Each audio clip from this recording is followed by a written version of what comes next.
Hello friends, कैसे हैं आप सभी। आई होप कि आप सभी बहुत बहुत अच्छे होंगे। फ्रेंड्स, मैं आप लोगों के लिए लेकर आई हूँ समरी ऑफ डीप वाटर, जो कि क्लास 12th के लिए बहुत ही इंपॉर्टेंट टॉपिक है। इट मीन्स कि आपके एग्ज़ाम्स भी होने वाले हैं अभी, तो आपको ये जो लेसन है डीप वाटर, इसका मतलब पूछ सकता है कि आपको इसका समरी या फिर इसका मतलब इसके बारे में, इससे रिलेटेड कोई भी चीज़ हो सकता है पूछे, क्योंकि ये लेसन तो आना ही है। तो चलिए इसके बारे में हम जान लेते हैं। अगर इसकी समरी आपको लिखने के लिए आए तो आप किस तरीके से लिखेंगे कि आप बहुत ही मतलब इजी वे में मैंने बताया है इसमें, और एक बार आपको समझ में आ जाएगा तो आप अपनी लैंग्वेज में भी इसको लिख सकते हैं। एटलीस्ट कुछ तो लिख के आएंगे ही। तो चलिए शुरू करते हैं। और वीडियो पसंद आए तो प्लीज़ वीडियो को लाइक कीजिएगा, चाहे दोस्तों के साथ शेयर कीजिएगा। चैनल पर नए होंगे तो प्लीज़ चैनल को सब्सक्राइब जरूर कर लीजिएगा। और इस मेरे समझाने के बाद अगर आपका कोई डाउट रह जाता है इससे रिलेटेड, तो आप कमेंट करके बताइएगा। मैं ट्राई करूँगी कि आपकी हेल्प कर सकूँ। तो चलिए शुरू करते हैं। Deep water summary will assist you in understanding the meaning of this chapter. सबसे पहले तो समरी का मतलब क्या होता है। समरी मतलब होता है कोई भी अगर आप कहानी पढ़ते हैं, जैसे हमें शुरू से बताया गया है, जैसे कहानी होती है, फिर उसकी हम मोरल वैल्यू देखते हैं कि एक्चुअल में वो पूरी कहानी बताने के पीछे आपका मोटिव क्या था। तो समरी मतलब एकदम समराइज़ करके एक छोटे रूप में किसी कहानी को प्रेजेंट करना। मतलब आपको बस उसका मेन चीज़ बताना है कि उस कहानी में आखिर बताना क्या चाह रहे हैं, समझाना क्या चाह रहे हैं। तो सबसे पहले यही लिखा है कि deep water summary will assist you in understanding the meaning of this chapter. हमें समझना है कि उस चैप्टर के मतलब डीप वाटर के चैप्टर के मीनिंग को, कि एक्चुअल में क्या है उसका meaning. It is an extract मतलब आप समझ ही पा रहे होंगे। It is an extract from the book man and mountains से लिया गया है, उसी में से एक। और बाय विलियम डगलस ने जो बुक लिखी है मैन एंड माउंटेन, उसी का ये पार्ट है, एक छोटा सा। Over here, the author tells us about how he overcome the deep-rooted fear of water।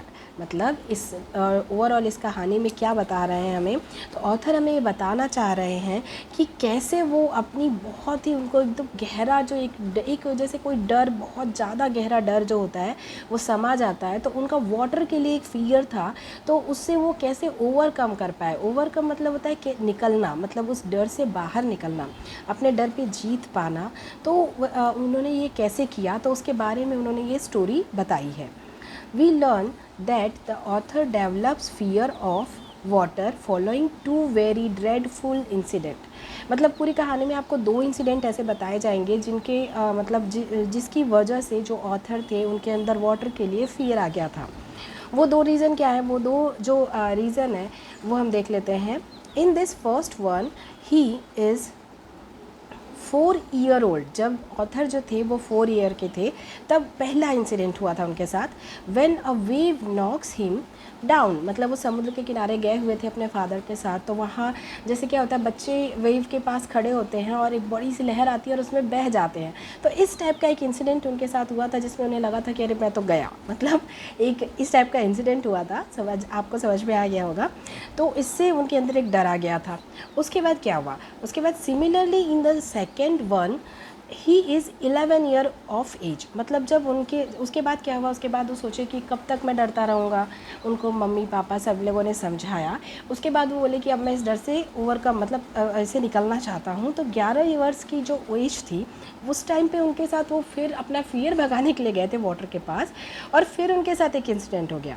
Incident कैसा हुआ था कि वो स्विमिंग सीखने गए थे, और स्विमिंग सीखने के बाद वो एक स्विमिंग का जो एक मतलब चारों तरफ का कॉर्नर होता है, वहाँ पे वो बैठे हुए थे और सोच रहे थे कि कोई आए तो मैं स्विमिंग करना शुरू करूँ।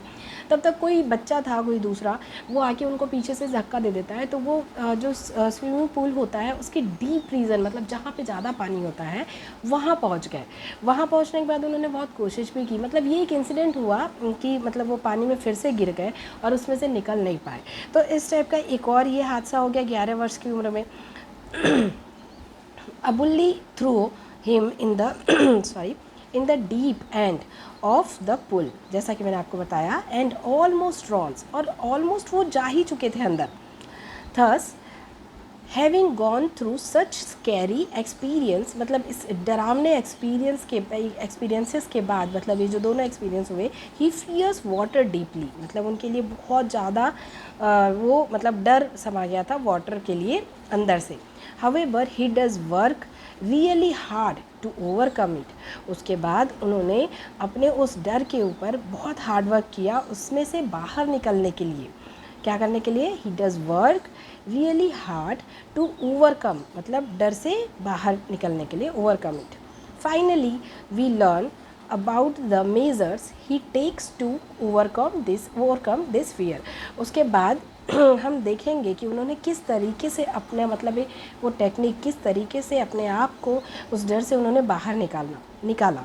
More over he accomplishes in overcoming the fear and given us all a great lesson of determination and will power।